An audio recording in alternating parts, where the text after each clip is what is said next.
Assalamualaikum warahmatullahi wabarakatuh, sahabat saudaraku dimanapun Anda berada. Alhamdulillah, Alhamdulillahirabbil alamin wassalatu wassalamu ala asrofil mursalin wa ala alihi wa sahbihi ajmain.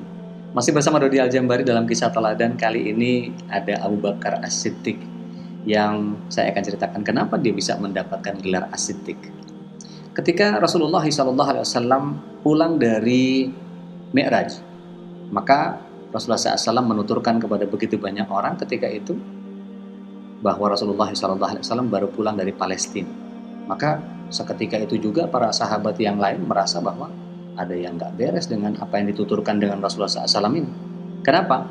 Karena orang ke Palestina dari Mekah itu jaraknya butuh waktu sekitar 1,5 bulan sampai ke sana, 1,5 bulan lagi untuk balik, minimal 3 bulan perjalanan panjang. Dan ini ketika ditanya Rasulullah SAW kapan berangkatnya, Isya, pulangnya subuh.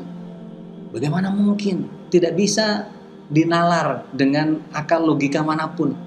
Maka kemudian Rasulullah SAW ditinggalkan oleh para sahabat yang sebegitu banyak yang masih belum meyakini Rasulullah SAW.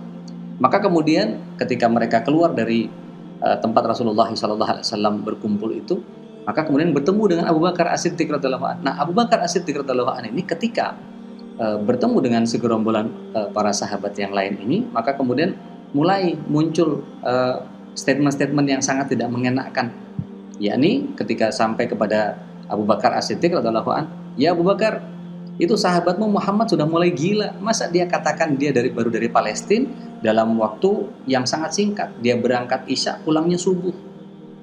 Kemudian Abu Bakar As-Siddiq radhiyallahu anhu bertanya balik kepada mereka, betul Rasulullah SAW yang mengatakan itu? Iya, seperti yang kau lihat. Maka kemudian Abu Bakar As-Siddiq menyatakan bahwa kalau Rasulullah SAW yang mengatakan itu, pastikan dia benar. Keyakinan inilah yang kemudian membuat Abu Bakar As-Siddiq radhiyallahu anhu disebut dengan As-Siddiq. Maka ketika kita punya keyakinan itu datang dari Rasulullah SAW, itu datang dari Allah Subhanahu wa Ta'ala, maka sikap kita harus betul-betul sam'an wa ta'atan.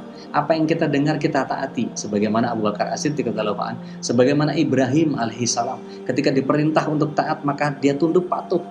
Seperti halnya kalau kita dikatakan, oke, coba tolong lakukan ini, siap, laksanakan 86 tanpa pakai banyak tanya, without any reserve, tidak pakai tapi. Maka keimanan yang seperti ini yang dibutuhkan oleh seorang muslim ketika Al-Quran menyatakan begini, hadis Rasulullah SAW yang sahih mengatakan seperti ini, maka kemudian kita tinggal mentaatinya. Insya Allah kita akan punya keyakinan seperti Abu Bakar As-Siddiq radhiyallahu anhu. Hadalallahu wa iyyakum ajmain. Assalamualaikum warahmatullahi wabarakatuh.